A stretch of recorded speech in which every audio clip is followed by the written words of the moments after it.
Good afternoon. How you doing? Welcome to another program in the series of What's on Your Mind. I am Carl. The program is produced by Breakthrough TV. Back again with Breakthrough TV. How you doing, guys? Hope all is well with you. Let me say, this is a live stream, and don't forget to like, share, and subscribe to the program.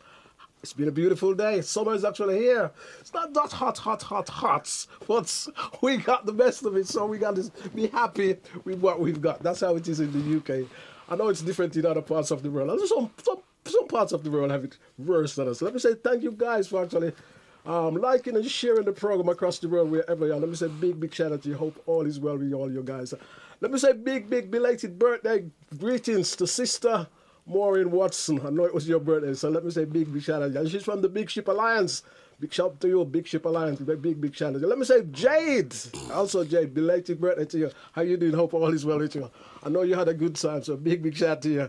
And all you guys who's having birthday, let me say big shout out to you across the world. Hope all is well with you. So, as you know, this program I look at a few things that's happening across the world. I've also got a very special guest with me this afternoon in the studio. Her name is actually Marcia Williams. Welcome to Breakthrough TV, Marcia. How you doing? I'm doing fine. Yeah. How are you been? How you been? Listen, I'm living my best life. You're living your best I can't life? say that. Yeah. You know, I just enjoy life. I've just come back from Portugal last week. Great. Yep. And how was it there? Fantastic. Marvelous. And you're here to tell us about a book. What's the name of the book? My book is called Touch of Frost. Okay. Yep. Oh, what is it about? My book's about me finding out that I had cancer, but I don't call it cancer because I don't think that cancer needs a platform like that. So I named it Touch of Frost through all my journey, and I've conquered and getting on with my life. It's to say, just because you hear the word cancer doesn't mean you're gonna die. There is a light at the end of the tunnel. Yeah. And how long have you had this? Well, Saturday the 3rd was 5 years since it was removed. So that was when my book launch was. Marvelous. And, you know, I'm doing good, That's great. as you can see. And it's great to have you here to actually tell us your story. We're going to talk about your book a little bit later on, and you tell us how your story and how you get along and how you do it. But as you know, I always look at a few things that's happening across the world, so you can share in that as well. Okay. You know what I mean? Which is excellent, marvelous. Let me say also, welcome. It's great having you here. Thank you. Great having you here in the studio. Right here at Breakthrough TV. You know what I mean? Let's say thanks for coming in. You know what I mean? And absolutely marvelous. Now, guys, as you know, I always look at a few things that's happening across the world, and this week is no different. I'm gonna go to Africa because our men in Africa, our men have actually killed 30 people, and these 30 people was from different village in Nigeria, and they say they've actually killed them, and they said it was like sort of reprisal, money payment of people who hasn't paid money, you know what I mean, protection money. And as I say, they've actually gone and killed 30 people and from different villages. And we see stupid things like this keep happening across the world, which is absolutely ridiculous, you know what I mean? And you don't know what is actually going on in the world sometimes. And but we have to tell it as it is, so we actually tell it as it is. And as I say, as I said, this kind of violence happening all across the world, and even just holding it just there. Even today in the United States, there was another massacre yesterday in the United States. You know what I mean? Where 2 people actually died, and I think there was about 7 people was actually injured in a shooting in the United States in Virginia, and that brings the total amount of people this year, what you call massacred in the United States, has 260 people. And we're only in, what is it now, June? Is it June now? Yeah, we're in June the 7th. We're in June the 7th. What do you think of that? Oh, well, I'm going to be honest, I'm not really into, like, them kind of stuff. Them kind of things? Yeah. So I don't think I'd be the best person to comment. I can understand that. Well, it's what happens in the world, you know what I mean? So we have to sort of, a lot of people say that. Yeah. You know what I mean? But we have to sort of, we have to put it out there. Yeah, you know which is good. We have to put it out there. Is good, you know what I mean? A lot of people say that, oh, you shouldn't do this or you shouldn't do that. You know, no, I'm not you have to put it out there. Yeah. Yeah, you know what I mean? Yeah, I understand what you're saying, Yeah. man. You're not, if you can't comment, you can't comment. I'll be exactly the same thing. If I can't comment, I can't comment. You know what I mean? Thank you for sharing that with us. Yeah. And also, let me move on. Now, I move to India.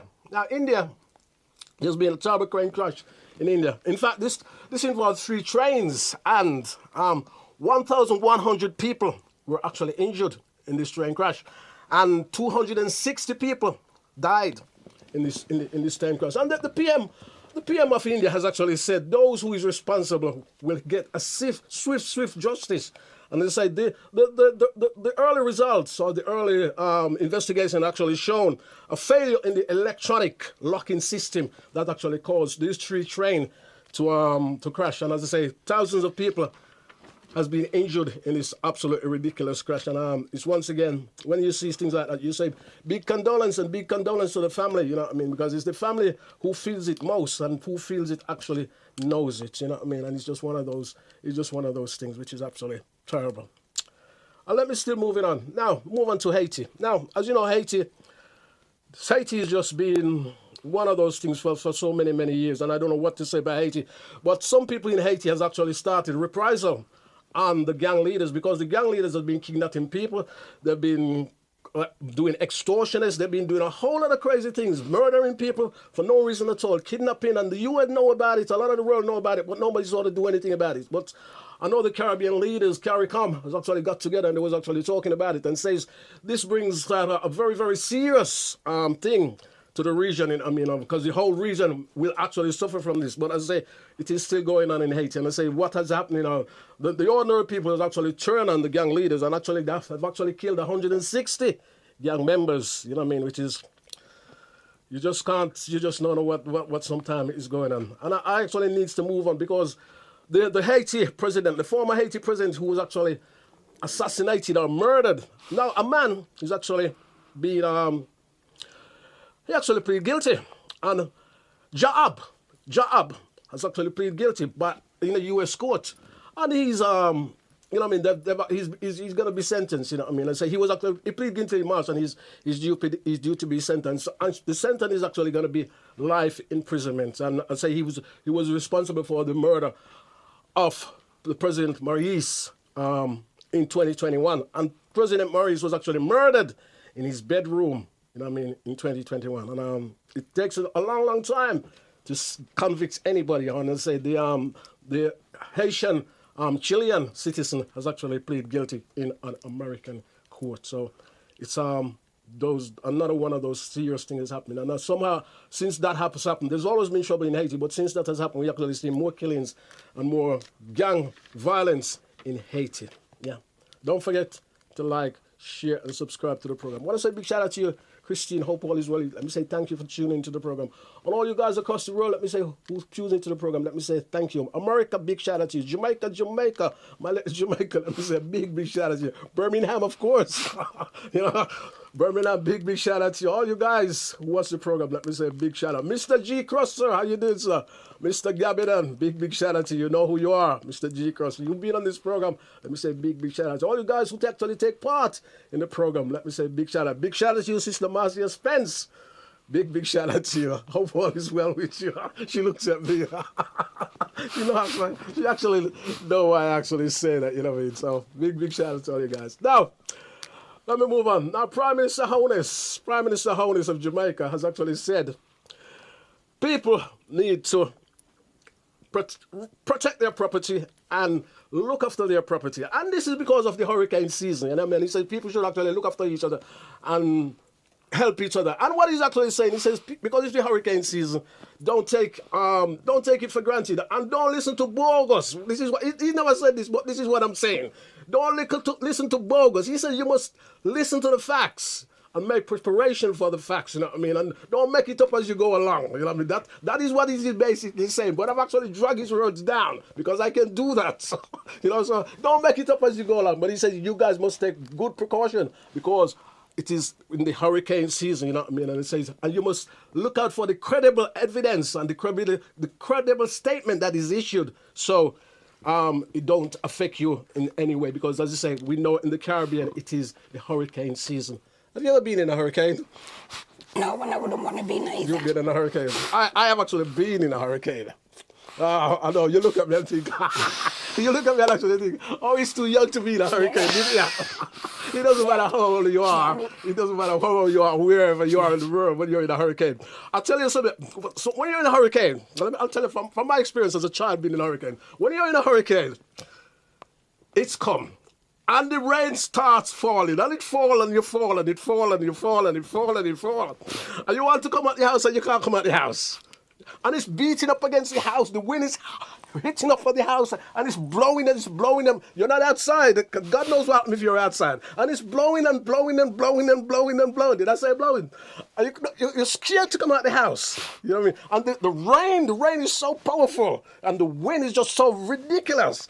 You know what I mean? As a child, I've experienced that being in a hurricane, and it's absolutely, you'll never ever believe. You know what I mean? People think it's if you've been in a hurricane, it's a joke. It's not a joke. No, I do know people that have actually been in a hurricane, and they've experienced, and I wouldn't want to be in a hurricane. And the other thing is when you actually go outside, and if certain parts you see the land has just gone. The landslide, what they call landslide. The land has just gone. The road is blocked. The traffic is blocked. You know what I mean? It's absolutely disgusting. It's absolutely ridiculous. It's absolutely terrible when you actually. I mean, people talk see hurricane and they think, oh, hurricane, it's only happened to certain people. But if you ever experience it, you can't believe how devastating it is. You know what I I mean? can imagine, because when you do watch them films, and I'm thinking to myself, I wouldn't want to be there. Yeah. Because I would be a panicker. So I'd be no good or any help to anybody else. I'd be hiding. I'll be honest. And as I say, I mean, where actually live, it destroy a lot of the land, and it destroy a lot of the surrounding. Luckily, we was very, very lucky where we was at the time. I remember my grandmother, one of my grandmother actually told me a story, and she says, it was hurricane that mashed up so much of the property that we lived on at that particular time, and it takes such a long time to build back up again. So as I say, it's absolutely disgusting. You can't believe what it's like having that experience of living in a hurricane.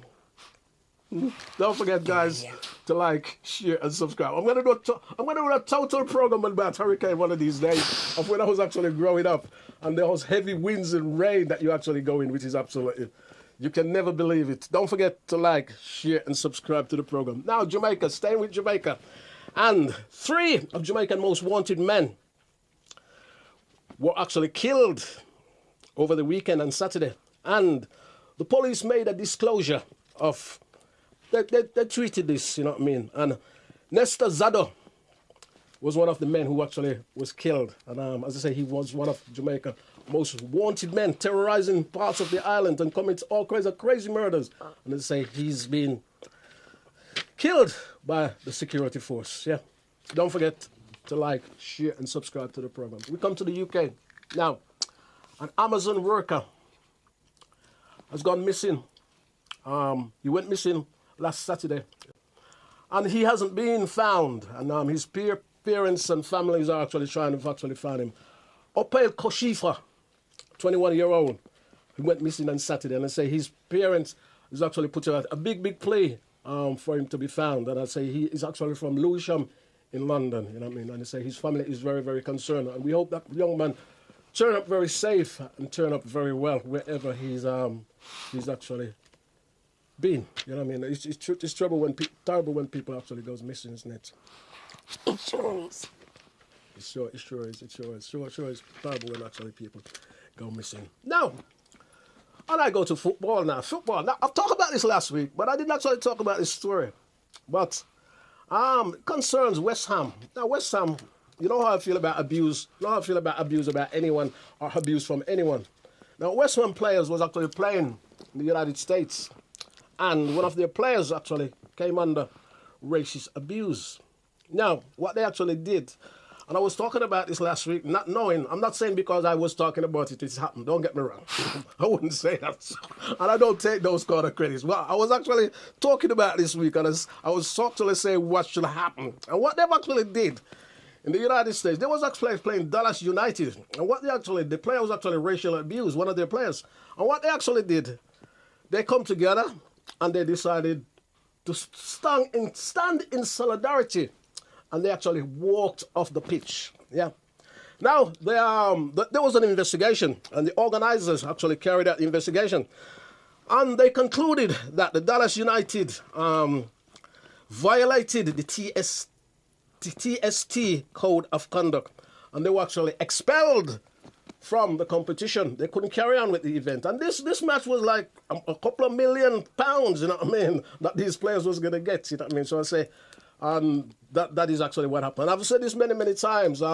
People say to me that it has happened, but we don't see it very often. I've always said, like, there's a lot can be done about racial abuse, or when players or athletes or sports people get abused. I always say the best thing to do is walk off the pitch. Now, I don't know how popular that would be in Europe, because Europe's got a different mentality, I think, sometimes. Even the UK, you know what I mean? Because I know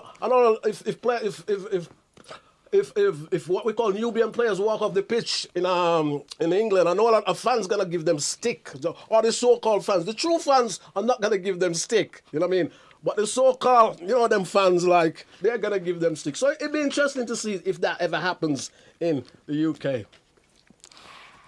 I was hoping you wasn't going to ask me about football, because anyone who knows me, I cannot stand it. You can't stand football. It is banned in my house. Is it? Why is I that? do not. Why is that? You know what it is? Yeah. Growing up, Yeah. going to my nan's house, Yeah. I always thought it was just football on every station, and it's been instilled in me about football. All my uncles, Yeah. all my All- sons, all- my all your nephews, all your they family- all love it, but they know they can't come to my house. Even if I've got 5 TVs, you're not watching football in my house. I despise it. Everybody knows. Do not talk to me about football, because when you just started, I thought, oh, please, I hope it doesn't ask me about football. It's not for me. Okay, all right then. What sport do you like? Must be some sport that you like. What sport do you like? I'm not a sporty person. You're not a sports person? No. Okay. What do you like? Music? You like music? You love music? You into music? Listen, I love music. I love to party. You love to party? And I love to holiday. What sort of party you go to? I go to all types of You go parties. to all types of parties? I've got one coming up on Sunday, Cocoa White in London. Okay. So that should be a ball. I like parties where you can really enjoy yourself. Yeah. And everything. I do like all types of music, but it will be R&B. Okay. And soul, my first. And soul. Bashment's at the other end. Bashment is about dance hall. Yeah, dance hall is at Okay, the other end. right then. Okay, we've had that one. What do you think about some of the dance hall music now then? I got. No. If You see my face, innit? Yeah. I think Yeah. some of them do degrade women, and a lot of the young kids, I find that, even some of my nephews, they like them, you know, I don't even know if I can say it on here, but, you know, they're real raunchy ones, and I think when the girls are skinny now, I'm thinking, you know what, it doesn't do, you know, justice going on like that to their music. Because, you know, sometimes you go to a dance and you'll be dancing, and then when you hear what they're saying, and I will look at the DJ and go, it's not for me. And But everybody to their own. yeah, but you have DJ who actually plays that, don't you? You know what I mean? I talk about that sort of music sometimes. Yeah. I talk about that sort of music. It's called skin out music. Yeah, and yeah, I'm yeah, not yeah, that yeah, skin out which is, girl, and I've got sons. I mean, as you say, everybody to their own. Yeah. I don't think it's doing. In some sense, I don't think it's good for our young I've people. listened to some of them, right? Yeah. Like, I went to one of my nephew's party, and I heard one tune, and I was horrified, and I thought, take it off, wait for me to go. You know, it's not a tune, it's kind of degrading for women. Me personally, I think it's degrading. Some of the music is to women. Yeah, it is. Yeah. And some of the things they actually sing about is definitely degrading to a woman. What is? Yeah. My I face see that. says it. You see that. The other thing as well, what I actually find about some of the music is that it's also encourage violence, you know what I mean? Because it's encouraged violence where you shoot this, kill that, cut this, and all that sort of stuff, you know what I mean? So, and I've talked about this many, many times. And I'm glad you're in the studio now as a woman talking to me about this. Because we've been talking about this for such a long time.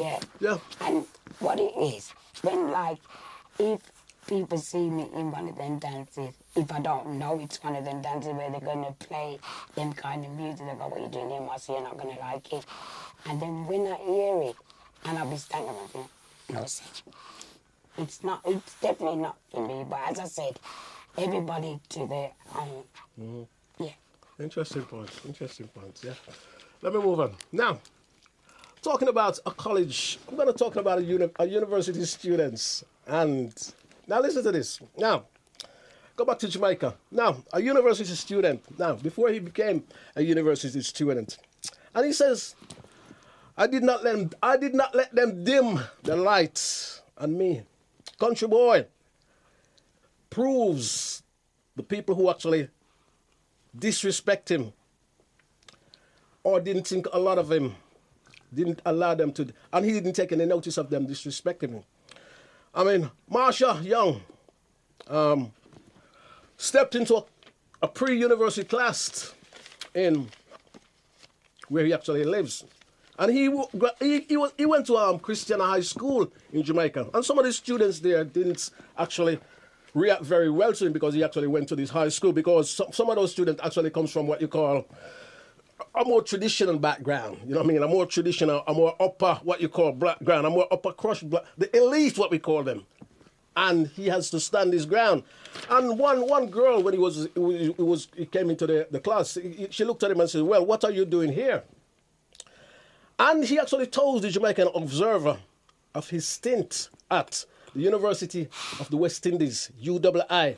Now he actually turns out to be a young junior attorney in the office of the General Counsel for Florida, and was also accepted Justice Corp fellowship to work with immigration in Florida. He's actually fulfilled what he actually set out for. He's only 31, so he's got a lot of time in his hands, and he's actually doing very, very well. So all you guys who actually think just because you're not from that Florida class, which some of you do, or because you're not high up, or because you're not elite, or because your parents, Mr. Young, the 31-year-old Jamaican, comes from Christiana. I know Christiana very well. That is the good thing about it. I know Christiana very well. I went shopping there with my relatives when I was actually growing up. Christiana is actually in Manchester. You know what I mean? So we actually not far from where we're called. Another good friend of mine who's actually been in this program actually went to a college called Homewood. And Homewood is not far from Christiana. Yeah, so it just shows you what you can do. Great when you hear those stories, isn't it? It is, because you know what it is? Yeah. People think probably have to come from Sutton Coldfield or somewhere just to be up there with all these. Yeah. I call them the tops. What you call them, the toughy nose people, Yeah, didn't you? the I was tops. going to say that. And then you get a lot of people who think because they move out into the sticks, as I call it, that they're better than everybody. But most people who come from like Answorth, Alston, Ladywood or whatever, we actually do have good jobs and have education. Of course we You do. don't have to be, No. oh, I'm from the suburbs. Of course you don't. Or whatever. No. Because we all can better ourselves. And some things that's gone on in the suburbs, you wouldn't believe it, you know what I mean? Listen, they're the worst. Yeah, I'm glad They are the worst. you said that. I'm glad you said They that. are the worst. Yeah, some things that actually goes on in the suburbs, you know. It's actually what they're calling on this, which actually affects a lot of people, and I've come across a lot of people that it affects. It's the so-called class system, isn't it? You know, the so-called class system that some people think they're actually better than you because you're in this class system, yeah. and we see this And, so you know, much. it's where you live as well. Oh, if you don't live here, oh, you can't do that. But there's many people who come from, like they call our area, well, my area, they like to call it like down there. But yeah, I come from Aston, and I know a lot of people that come from Aston, doctors, teachers, Exactly. everything. Exactly. So don't run down people's area because we can also do as good as you. Thank you. Absolutely great. Yeah. Marvelous. Thank you. I love that. Give me the punch. Don't forget, guys, to like, share, and subscribe to the program. Now, moving on. I'll touch on my little bit of, I can't start the program without touching on a bit of entertainment. Now, Tupac, we know the old legendary Mr. Tupac. Tupac was actually gunned down 25 years ago, September. Now, he will be honored by the Hollywood Walk of Fame star. Yes, and he will have a star on the Hollywood Boulevard. And his sister is actually going to pick this up and say when people talk about Tupac, when people talk about Tupac, and the man was only 25 years old. Listen, I was in love with him, so I'm not You, even going to say you was in love with him. He was the one. He was the one for you. Listen to Hey, me. yeah, but you would have to compete with Leaf and Lester Listen, Lopez. you know what I'm saying? But he was the one, like them dark chocolate man. Oh my God. He would rock my world if he was He still rock, alive. he rock Yes. your world. Just to watch him. I'm not lying. He was. Okay, what about his? All right then, he rocked your world because he was his dark chocolate guy. What about his music? I did like his music. You like his music? I had to ask you though, because there's the person and there's the music. Yeah, I did like his you did like music his as well. music. He had some good music. And even when a couple of his films, he was the one. He did his Pride. He was the So one. it's a shame that he died so young. I Yeah, it think was- he it was- had more to offer. Of course they did. They all did, didn't it? They all did, didn't it? All the hip hop artists and all these, you know what I mean? What we call the hip hop artists, they all did. You know what I mean? So many of them, same with Biggie. Yeah. So many of them gone so Yeah. early. And so when you think about it, as I said before, I repeat myself, he was only 25. This is what I mean. Nothing. Nothing. You know what I mean? When you think about it, I know people can say, you can do this and you can, Yeah. but 25 is nothing. It's no years at all. You just sort of growing up and getting Yeah. into the groove, aren't you? And he was 25 and he'd done so much. And when you listen to his music, it was like he was telling a story. Yeah. And it's such a shame that he did die so young. Yeah, I know. Well, as I said, he's gonna get the star, which is absolutely marvelous. I know a lot of his fans gonna actually love that, you know. And yes. you being one of his fans, yeah. Nothing. I love it. Don't forget, guys, to like, share, and subscribe to the program. Let me move on now. Wow, now the legendary Bunny Wailer. As you know, Bunny Wailer died sometime last year. And before I actually goes on to sort of Bunny Wailer actually died sometime last year. And now, Miracle Dash, yes, Livingston, has been declared as Bunny Wailer's daughter. They actually did a test, and the test actually proved that she is actually Bunny Wailer's daughter. Her name is Gigi Love. That's her reggae name, or that's her name as an artist, yeah. And they say she's actually been confirmed as Bunny Wailer's daughter. Now, and she actually been talking about, in the wake of a lot of criticism from Bunny Wailer's brother, which is actually Carlton Livingston, and she wants to stop the disrespect of what is going on with Carlton Livingston, because Carlton Livingston was actually, and she says Carlton Livingston didn't do anything wrong. Basically, what she's saying, according to one of the dancehall magazine, basically breaking it down, she's saying Carlton Livingston didn't do actually anything wrong, because he was actually the Bunny Wailer estate. He actually was the executor of Bunny Wailer's estate, so he actually didn't do anything wrong. But as I say, she's trying to clear the air of anything that's going wrong. And I say Carlton Livingston actually died the 24th of March, you know what I mean, and that's it. So we say rest in peace. So, and as I say, Carlton Livingston was actually Bunny Wailer's brother, yeah. So he's got a daughter, and this has only been confirmed actually last week or just early this week. You can check that out in Dancehall magazine. Yeah, don't forget to like, share, and subscribe to the program. Now, the Burner Boy, the African giant, the Afrofusion giant was in London, and he rocks the place. Yes, she's shaking her head. He rocks the place. More than rocks the place, man. He more than rock the place. You love the Burner Boy, yeah. Did I say anymore when his music comes on? yeah, I shake my thing. You shake your thing. And his Afrobeat is killing it, man. Killing each other. Yeah, and the thing about Burner Boy, Burner Boy music is he's so happy. It's a happy music. Yes, it is. Yeah. As soon as you hear it, listen. See, when I'm getting ready in the morning, I just turn on to his track, and I've got it loud because it makes you feel good. Like, it inspires you for the morning, man. He's just, yes. Yeah. So as I say, he rocks it in London, you know what I mean? I say his tour comes to London, and it's actually fantastic. And it is said that, why you see the photograph of Beyonce up there, what Beyonce did up there? Well, they actually says he had 20,000 more people than Beyonce had at her concert in London. So that's why Beyonce's picture is up there. The other thing as well, Beyonce actually did a good thing also, because Beyonce, while Beyonce was in tour in London, she's actually moved off to Barcelona. She'll be in Barcelona tomorrow, the 8th.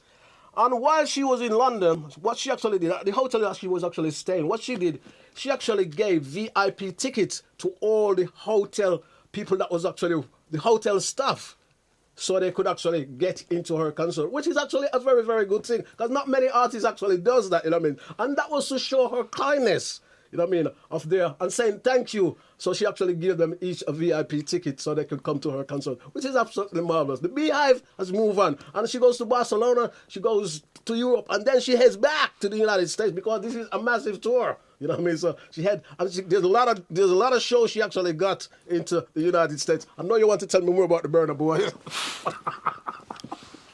I was going to go to his concert because it was on the 3rd of June, but my book launch was on the 3rd of June, and I thought, you know what coincidence, but I would have gone to see him because he's just fire. Yeah. He's fire. I'm sorry, he's fire. I'll tell you as well, you know, I'll tell you what he's actually done as well. What he's actually done, because you know the big one, Last. Everybody love Last. So Last was actually a sample of the Tony Braxton song. I wouldn't even know, you know. He wasn't man enough to me. You ever heard that song by Tony Braxton? That's Last. That's a rhythm from Last Laugh. How to mix it with the Afrofusion. That's Tony Braxton's song. Tony Braxton originally done that. The other thing what he's actually done, he's actually sitting on top of the world. He sampled the Brandy track, which is actually called Sitting on Top of the World. So that is actually out now. Okay. Talk to me about music, you know. This is what I do. No. This is what I do. So actually, he sampled the Brandy track. Yeah. So he's done a very, very good sample of it, and so it's one of the ones. I say, but at the moment, that guy, I mean, and I must say also tell you, Burna Boy is one of the most streamed Nigerian artists across the world. I can believe it. You can believe it. Of course, I go on YouTube streaming everything to listen to him. So I'm one of them fans. Yeah. And he also finished with his girlfriend, in Steph London. I know you're gonna go now. I see you move your face out of the way now.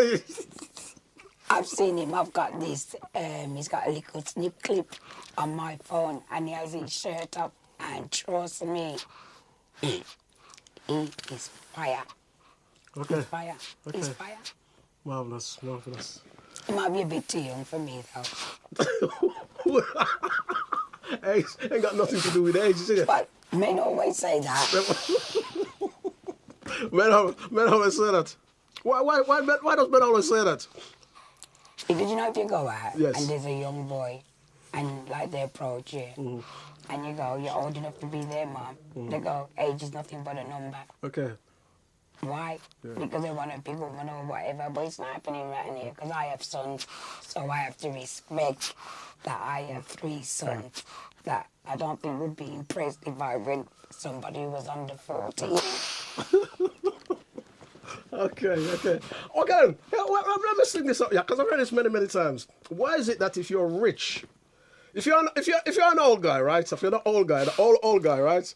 If you're an old guy, have a listen to this. If you're an old guy, and you're going out with just an ordinary old guy, who probably doesn't look very, very. You look like don't so nice. Put up with that. You don't so nice. And you go out with a young girl. Everybody thinks you're this or you're that, and they hammer at you, right? Well, what you gotta look at? But at the same time now, if you're a rich guy, and you got loads of money, and you got with this young girl. Nobody now say nothing. They all love it. Why is that? Why is the world like that? Hold on, but most of the time, right, if you see a young girl going out with an old man who's got money, you know, no woman really, unless probably, I shouldn't say none, but majority of women are not going to go out with an old, tired man and he ain't got no money and he's broke because some of them can't do nothing. They're short of breath. So why would you want him? But with the money now, the money makes up for the other departments, so think about that. But me personally, you can have how much money you still need, not too much wrinkles.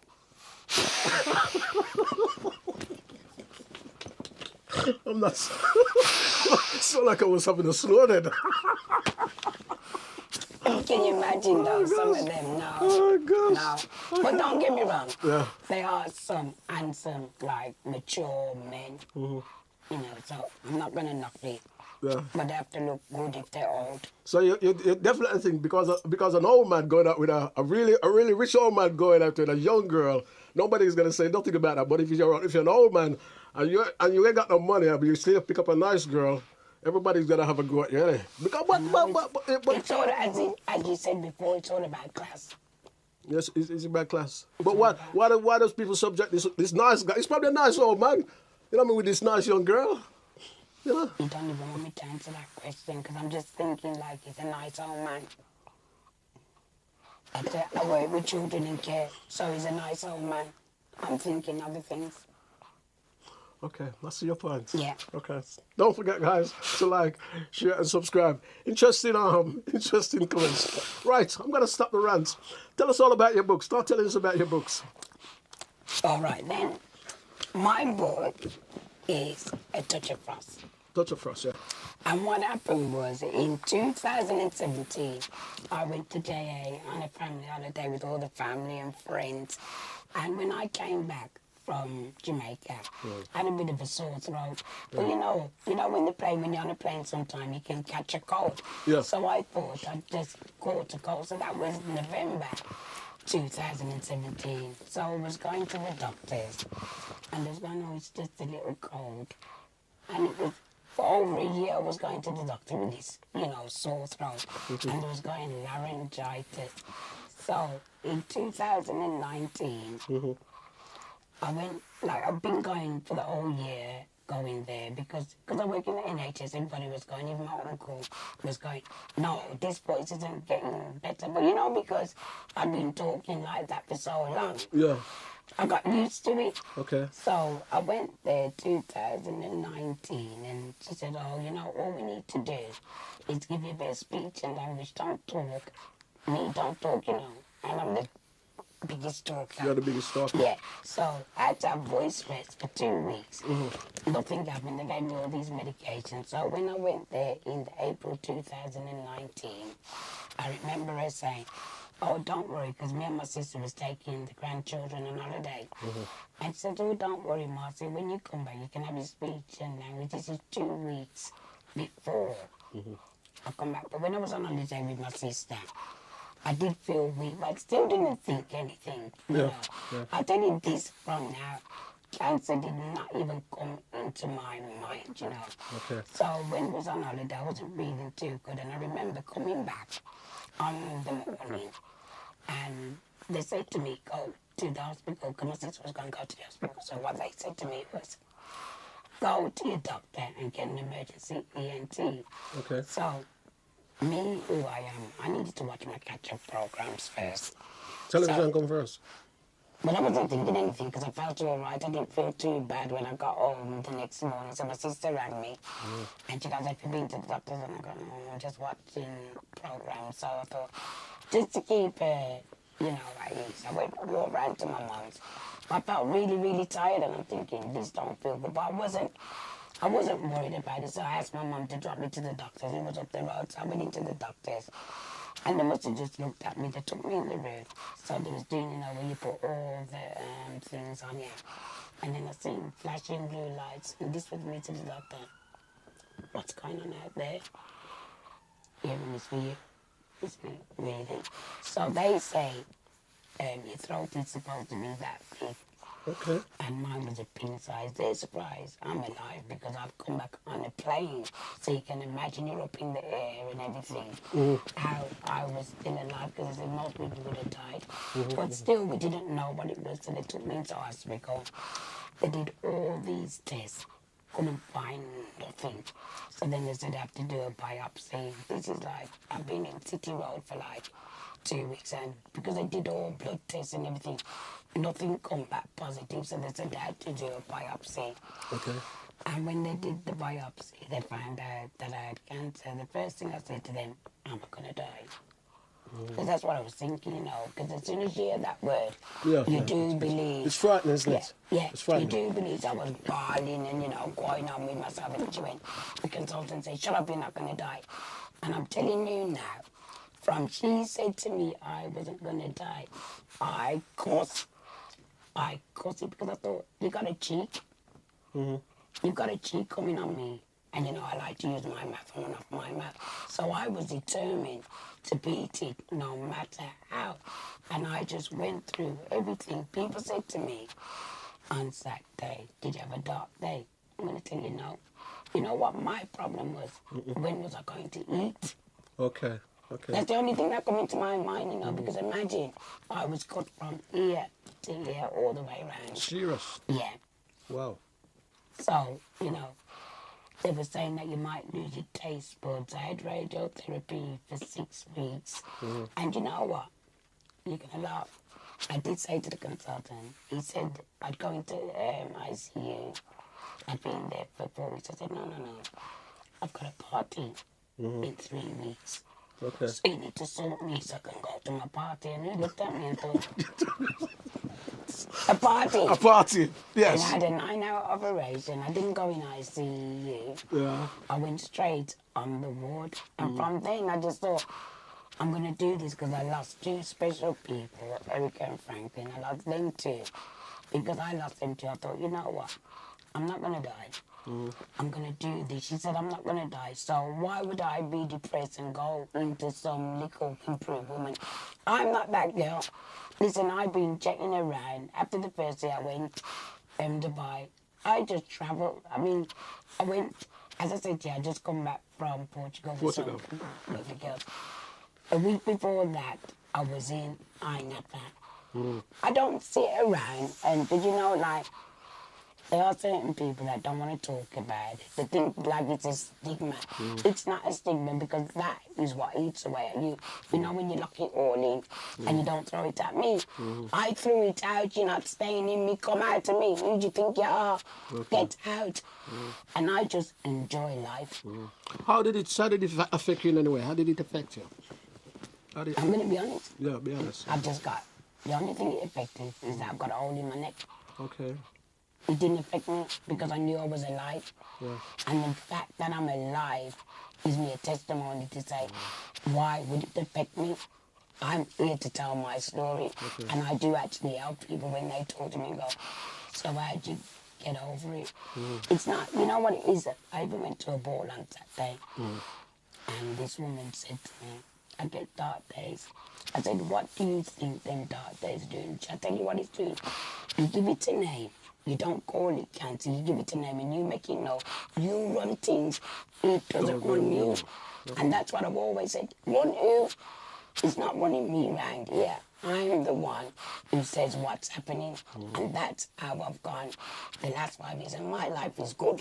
Great. Yeah. Absolutely fantastic. And the book, tell us about the book and what so the book telling your whole journey, your life? He said, a couple of people have finished the book already and they've just gone, Marcia, this is a great read because it's not depressing. Listen, I don't do depression. You don't do depression, okay. No, I tell it how it is. It is, yeah. You know, I'm not going to pretend like I was scared. I wasn't scared. From the consultant said to me, I'm going to live. Why am I going to be scared? Okay. She said, I'm going to live. I know God got me. So why would I be scared? If it's my time, then it's my time. As I said in my book, there's a part in my book where after the operation, a woman come in and she said I was sent in. And I thought, she reminded me of Mary Poppins. Okay. And that was 5 years ago. She said to me, you will write a book and you will make a difference. And I thought, oh yeah, whatever. Okay. I've written a book and I do make a difference. Okay, great. Yeah.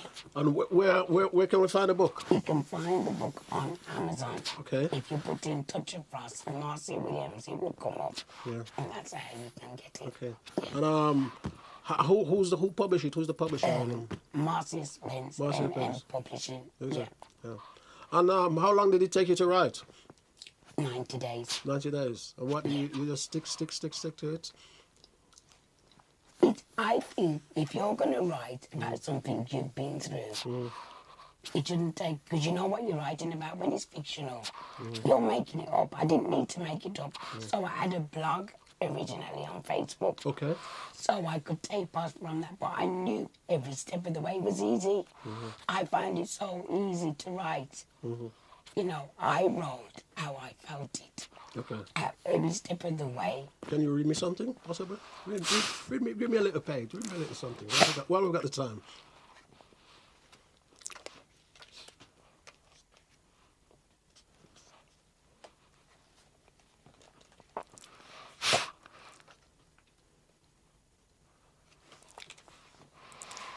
All right, I'm going to read you chapter 3, first part of my journey. Okay. So after getting my diagnosis of cancer of the throat, it was a great shock because I had always thought about breast cancer. Even though I haven't got any breast to say the least. I was a smoker, but never in my wildest dreams did I expect to get cancer. I'm not saying that I couldn't get it, just that I thought I would never get it. You look at things differently because I thought I don't smoke that much. Is there a reason I got it? Did I smoke something bad without knowing it? These were the questions that ran through my mind. I wasn't blaming anybody because I knew I wasn't going to die. And that was my first blessing. I thought, yes, I'm here for a purpose. I didn't know what or why, but I could feel it in my bones. I would just wait for my MRI scan date. And I would not have any negative thoughts, and it was going to be positive thinking all the way. Marvelous. What would you say to I'll let you read me something else again. What would you say to other people who sort of going through what you go through? I would say to them, first of all, don't call it cancer. Okay. Find a name, because I feel like if you call it cancer out, you're giving it a platform. Why are you giving it a platform? Okay. We need to get away from saying, oh, cancer this. No. Find a name. Make your own name. Whatever part of cancer you've got, find a name for it. And then you look in that mirror and you go, I'm going to beat this. Okay. It's always time you going, oh, Lord. That's not going to help you. Okay. Because then cancer will know you're weak. Okay. And it will start to eat away at you. But you know, if you go out there and you go, listen, I'm going to fight this. There is a way. Even if it's not one that, you know, you can use or whatever, or you think that you're going to die, still make the effort to do things that you want to do. And make it, no, you're not making it be, you fight it till the end. Marvelous. And that's what I've done. I fight it because you think it was taking me down. No, not this girl. What about the support? You have much support. Tell me about your support. Oh my God, my family network and my close friends, Yeah. they're all good. Because you do need that, but I'll tell you one thing, I've told them all. You see people who haven't got it and you're the patient, you think they know best. No, you don't know best. You don't know best. They want to model copy you. You know when people find out as well, they have an expression when they come into the hospital or when they come to visit and you think, you know, here we go. What's that all about? You go there and you be normal. It's not about, yeah, all right, I'm sorry to hear. No. Come ordinary, like if I didn't have it. Yeah. I understand that. Because ordinary. when they come in like that, you know, it's like they're dragging you down, isn't it? They're not dragging me down. No, I said, when you see that sort of reaction, it's like people, Yeah. you know what I mean, they're feeling sorry for you. All this Yeah. they're like, it's like you're feeling, not me. And It don't make you thinking- feel any better. It's like, as I say, that's what's dragging you down. I'm sorry, T. Why are you sorry? Did you have it? You didn't have it, so why are you sorry?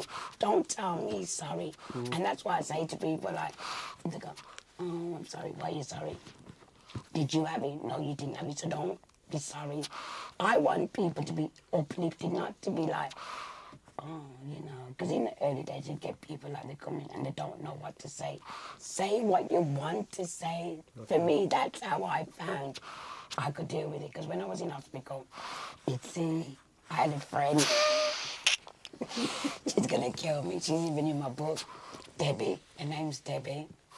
And she come into the hospital with Sharon. And it was, you know, you look at her face and I can just see to her. I says, don't do it here. No. I'm having an up flush, Master. I said, better you say that. And then, you know, it breaks the ice because I think when people come, they don't know what to say. Or better, you just gone on it because people don't want that sorry, like, oh, you know what? Such is life. Because you're talking like you've got it. Okay. And I've spoken to a lot of people who have had tough and they go, Marcy, you're actually right. We don't want your pity. Okay. We want you to go on normal. Marvelous. Yeah. Marvelous. And have you written before? Did you written? This is the first. Have you written anything before? No. Well, I got to ask, can I? No. I got to ask, can I? You know what? Wow. I am actually surprised at the response I've got about this book. Marvelous. Because it's like, people say, you know, you read it, they feel like, someone said to me, I read it, but it was like you was reading it to me. Because I just made it real. You know, I didn't use some big posh words. I talk proper, like, you know, me, I'm just... You're you, aren't you? Yeah, you're you. you. Know, either like me or you hate me. It doesn't bother me. I don't care. I am who I am. I have no filter. I will tell you how things are. If you don't like it, move on. There's too much things in this world where, say if you go out with a friend now, and you don't look good, you're going to tell me and say you don't look good, you know. Do not wear that. Exactly. And I'm not saying it to be horrible. No, you're telling it to me. You're my friend, so exactly. I So should you're be able to gotta tell you yeah, that. yeah. But some people go, you know, tell her, you know, because I will get vexed. And then them call you, and then them say that you're your friend. Honey, how does that And work? this is the thing, you know, I'm very outspoken. I just tell it how it is, and I don't see why it should change, and I will never change. Anything else you want to read us? Right, Read us something else. I'll give you time. Don't forget, guys, to like, share, and subscribe to the program. All right, chapter 6. Chapter 6. Everything in place. So it was the day I would speak to Jackie and ask questions. I didn't even know what to expect. I wanted the time to hurry up because it seemed to go slow that morning. Or was it because I'd woken up like 5:30 instead of 6:30? I sorted myself out and did what I needed to be done. Then FaceTime Debbie. Debbie's my sister. Right, I FaceTime Debbie to make sure she was on schedule and Norma was up because I didn't want to be late.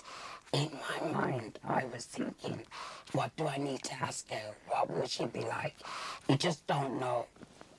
Once I met her, I would know. I wanted to be there waiting at City Hospital. I didn't mind being early. It was not even a scary feeling, but an excited feeling. I don't think you, as readers, get it, that I was so prepared for that journey. And that was how I was looking at it, positive Polly. Now, I just explained, I do it now. Jackie was a woman who had had the operation, so not many women have throat cancer. Okay. So Jackie was a woman who had had this operation 15 years ago. So she was there to explain to me what would happen. So, you know, because, you know, when you go to doctors, they give you all these leaflets. I wasn't reading nothing. I just wanted to go in there, get it out, and come out. But Jackie, because she'd come through it, she could actually explain. I don't want to read leaflets. I want someone to tell me, like, what it is. And she was hilarious. And I thought, yeah, I can do this. So now I do the same thing. Okay. I go to QE. If someone's going to have this operation, I will go to QE. And I will explain to them. And, like, you know, you've been in the waiting room, and I go in, they go, you. And I go, what did you expect me to look like? People expect an image. I don't know whether you're supposed to look down and do They conjure up this image in their yes. head. They So when I go conjure up in these things in their head, don't they? I think when they see me, they think, well, she's like that. I can do this. And that's what you want. You don't want people to be scared. You want them to know, listen, there is a light at the end of the tunnel. You can do this. And this is what I explain to them. I say, look at me. I mean, in my talk, I have an A-stars woman who does all my stuff for me. So people don't really go on holiday who's got this because they need to be able to change their valve if it falls out. Okay. She said to me, I spoke to this gentleman and I said to him, listen, once you can change your valve, you can go anywhere around the world. So if anything happens, because not many countries or medical, like Jamaica, if you went to Jamaica, I don't think they could actually replace my valve for me. So I do mine myself. And let me ask you then, how often do you do that? How often do you have to do that? Depending how chatty I am, so it lasts.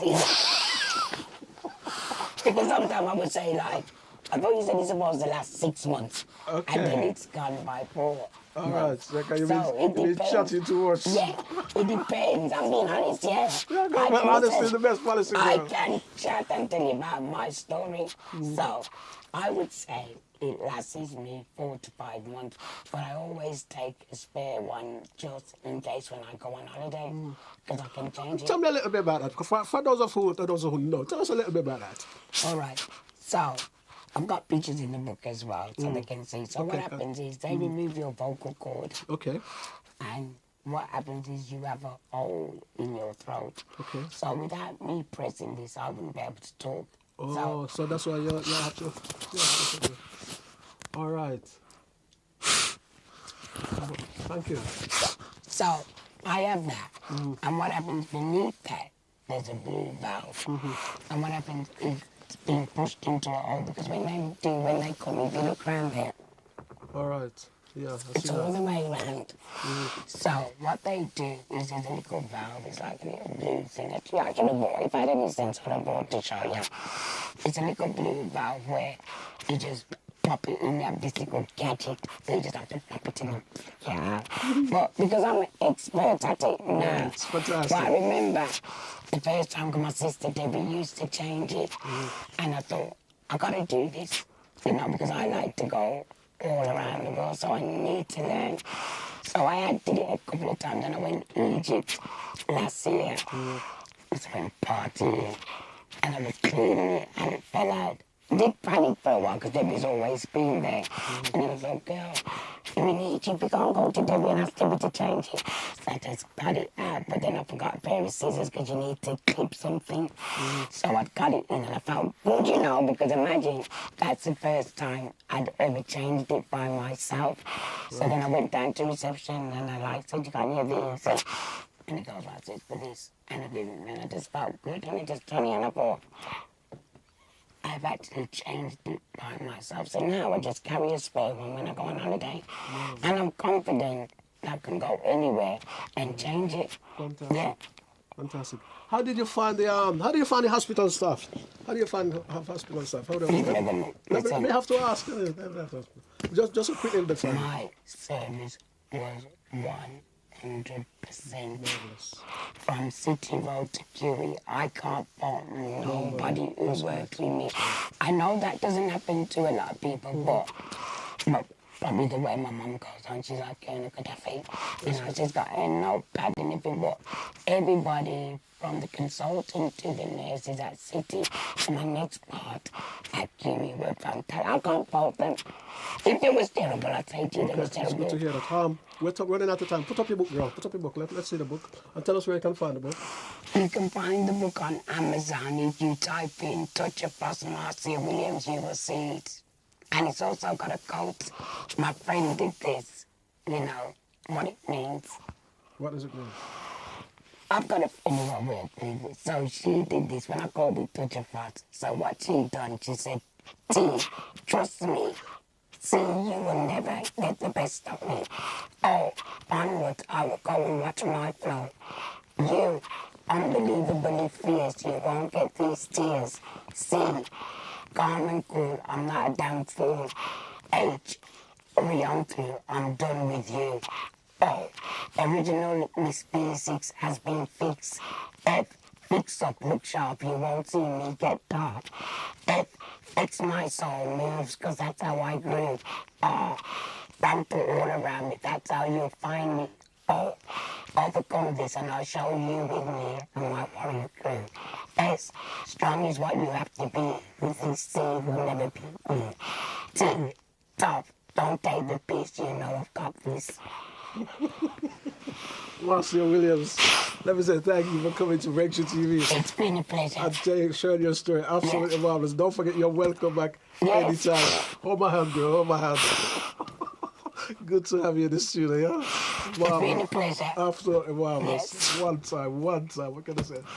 Right, guys, my time is almost here. There you have it. Let me say thanks again, Marcia Williams, for that fantastic lady. Absolutely brilliant. We say maximum respect to you, and thank you for sharing this platform and telling how people can be and how you are and how you can get over things and how you can move on, which is absolutely fantastic. You just need a positive outlook and to know that you can beat it. Because if you're going to go down in the dumps, you'll never beat it.